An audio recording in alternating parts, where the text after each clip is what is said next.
to me, the Celtic Christianity has been the place where I found those who are just and pious, and that's precious to me. It is.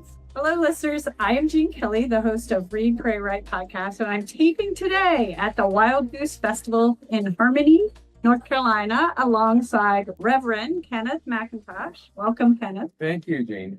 So, as context, we're in the pop-up podcast tent at a wonderful gathering of Christian creatives of all denominations, backgrounds, and professions, and orientations. So all are welcome here and all are loved. And this is my first time attending the Wild Goose, and already I just love it, the openness and the wisdom that people are sharing in this community. And that's why I am interested in talking to you more about your books and your understanding of Celtic spirituality. I thought I'd go back to the book and the fact that you've written many books about Celtic spirituality, and you and I have had a conversation about like the real popularity of it. Here at the festival, a lot of your books, other people's books. Why now? Why Celtic spirituality? Why is it so popular? Religion hasn't always been friendly to imagination, and that sort of sucked the life out of it for a lot of people. It became rules, it became self-pushing instead of self-accepting. And, you know, it's really curious. I believe that beauty, art, and imagination are the portals through which God still accesses the postmodern world. If you look at the myths of our time, whether it's the Marvel universe, Star Wars, Harry Potter, people love these things, and I don't think it's just escapism, you know, and I certainly don't think it's harmful, but I think the greatest service for spiritual faith has been done by people like J.R.R. Tolkien or C.S. Lewis or Madeleine L'Engle. Celtic spirituality, Celtic Christianity it took the bardic impulse, the Scottish, Irish, Welsh, Cornish storytelling talent, and looked at scripture and at Christian life as stories, good stories, sometimes whopping stories. We know that Saint Brigid didn't hang her cloak on the sunbeam. That yes, that defies all natural law, but isn't that a beautiful image? And doesn't that say something about that person and about the glory of the beauty of God, you know, and the shimmering reality in our world? And so I think the fact that they fully embraced an imaginative construct and an artistic and integrative concept of faith, people really appreciate that, and they're rediscovering that today. Well, I'm going to throw out a huge thought. If you're here at the Goose, it's this rare combination of fervor with love for justice and peace work. And a friend of mine gave his appraisal of what he saw in American Christianity, Protestant and Catholic. He and some of you may think this is overly, you know, make too much black and white, but he said that the pious are not just, but the just are not pious. And I can speak as an ex-evangelical. I used to love being in a setting where people would cry when they prayed or when they sang, and they get excited when there was preaching, and it touched their emotions. But and again, I'm an ex-evangelical because they did a very poor job of treating all my siblings honorably, and some people I know struggled horribly with who they are and their wonderful self because they didn't fit in the evangelical cookie cutter. They were pious, they weren't just. And I'm in the social justice church. That's right now. I really am. That's what we major in, and we do a great job. We really are anti-racist. We are post-colonial. We are fully affirming of our LGBTQ brethren and sistren. But then I find people like I'm not comfortable praying, or churches bored me, and I've never felt emotion in a service. And so we have people who are just, but they're not pious. And to me, Celtic Christianity, there was a great concern for social justice. There was concern for creation. There were concern there was concern for women's equality. It was not misogynistic. They were just, but St. Columba's rule, the first words are always pray until the tears come. And I've been in a very quiet service in Iona Abbey where people were shaking slightly and crying, and it wasn't loud and it wasn't jumpy and it wasn't manipulated, Right. but there was a quiet, loving spirit that was moving through the worship. And to me, the Celtic Christianity has been the place where I found those who are just and pious, and that's precious to me. One thing important, Gene, to tell my listeners, I don't claim this is the way. I don't claim this is the best way. I got some of that when I was an evangelical.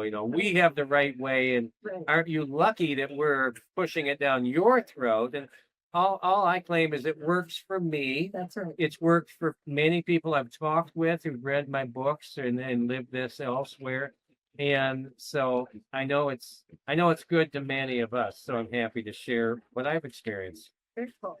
So I was kind of hoping you would just kind of talk a little bit about this particular book, and just with this simple answer to what do you think, what benefit are you bringing the readers? And we can hold it up so everybody sees it.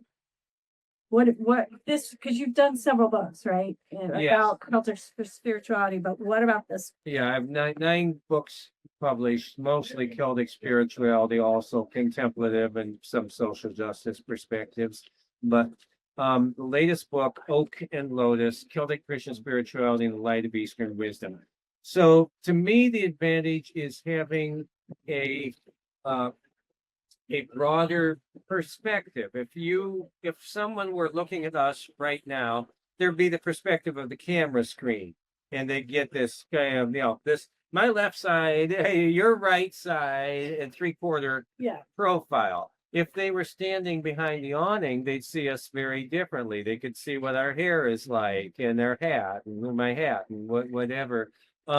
And the more angles you have on that's why when you're watching a movie, they change angles constantly, fast, boom, boom, boom. The camera just keeps moving. And I think that in a culture, in Western culture, there are many things. We just assume this is how to understand Christianity, but it's an Eastern wisdom tradition that has come to the West.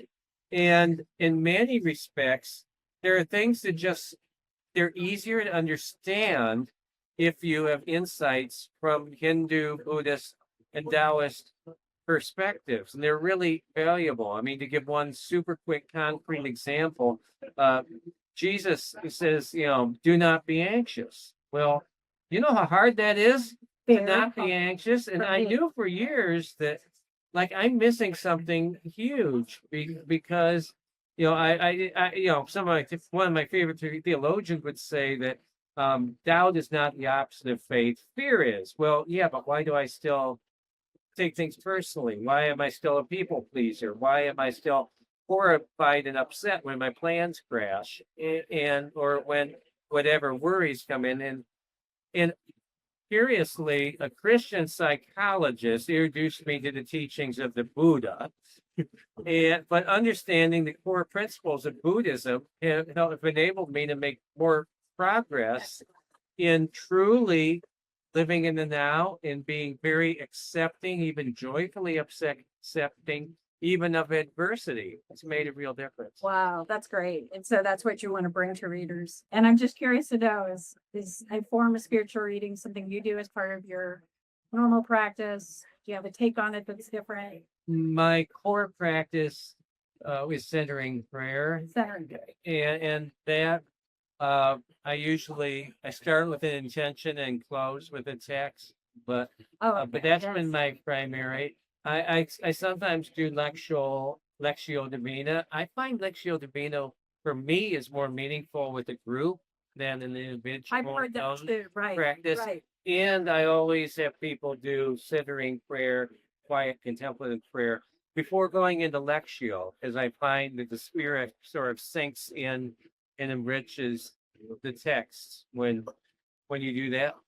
Otherwise, poetry, and Jennifer Knapp was just saying or actually, the whole presentation at the Goose last night was saying it doesn't have to be religious poetry or explicitly Christian, it doesn't have to refer to something in the Apostles' Creed to still be of the spirit and to be deeply spiritual and moving. So honestly, reading classical poetry, reading W.B. Yeats, Ravi Burns, contemporary, Mary Oliver Basho. I love classic haiku. Okay. And really, I think Basho's probably my favorite poet. But that's the kind of thing where I love to read, chew on it a while, go to sleep with it, wake up with it. I find poetic lines. That's great. And that's kind of my approach, that it doesn't have to be scripture to do as the external stimulus to do the internal work, right? Yes, I'm always yes. trying to build an awareness of mystery and saying, okay, there's a reason this resonated for me. I'm going to come back to it. Yes. And look at it. It could be music, it could be art. There's something that is a quickening in my heart or a shimmering. Yes. I need to pay attention to it. I love that word shimmering. Yes. That's To lovely. me, that's the idea of that is maybe nearness of the divine. So I don't want to race past that. So I think over time you can cultivate and awareness of that. So, and so one of the kind of related to that, in my book and the podcast, I often use the term that spiritual reading has given me the pace, space, and grace to go deeper in my life. So I'm going around the festival here and asking people that question and making some social videos about that. And the idea of going deeper can be kind of open to your own interpretation. But I'm asking my podcast guests probably the most nuanced one, a part of that question, which is, how do you find or recognize or acknowledge the grace in your life when you experience it, and how's that allow you to go deeper? I think my practices in art are nature mysticism for me. And I do lead a very busy life. I do a lot of stuff, and it's fast paced, but there has to be walking in nature alone in just natural sound. That's where it sinks in, where the peace comes back, and where I find when you're in a flow, it's hard to get with the reading I did. You're in the flow of the Tao, but when you're in whitewater, it's hard Right, you're thinking about to whitewater. enjoy. Yeah. You're trying not to crash. Right, I love that analogy. But when you can pull the kayak off the side and then be in a calm pool and just like, wow, that was really beautiful. Think of those. Oh, look how that spray's coming. And that kind of grace in nature is divine grace, right? Yeah. Nature is my space, place, and All the offers the above. grace. And it's a privilege not everyone gets. I've been fortunate to do 3 long distance pilgrimages, walking over well over 100 kilometers in days at a time, and living very simply and having a lot of time to just walk and be in the moment.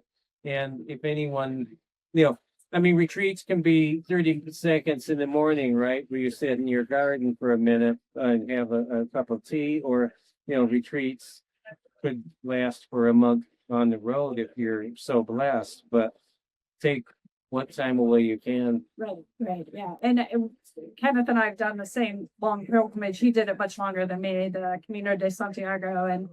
And having had that one experience, I do try to do a Camino type walk, even if it's not for very long. It's about remembering and that presence that I felt, which is simplifying, not even worried about the destination. You're just walking. So then that allows you to be contemplative and process it is about the process, not the destination. Right. In keeping with the pop-up nature of this taping, I'm going to be making space for other podcasters at the Loud Goose Festival. And so we're keeping a little brief today. And to my guest, Kenneth McIntosh, author of Oak and Lotus, I want to thank you so much for just wonderful wisdom. And I hope all my Read, Pray, Write listeners will find the pace, space, and grace you need to go deeper by listening to this and other podcast episodes at www.readpraywrite.com, subscribing to our newsletter, Grace Lines, also available on the podcast website, and just sharing the wisdom we've found in spiritual reading practice and from listening with all others in your life. With that, I want to pass along on behalf of Kenneth and I, all blessings. I am Jean Keller.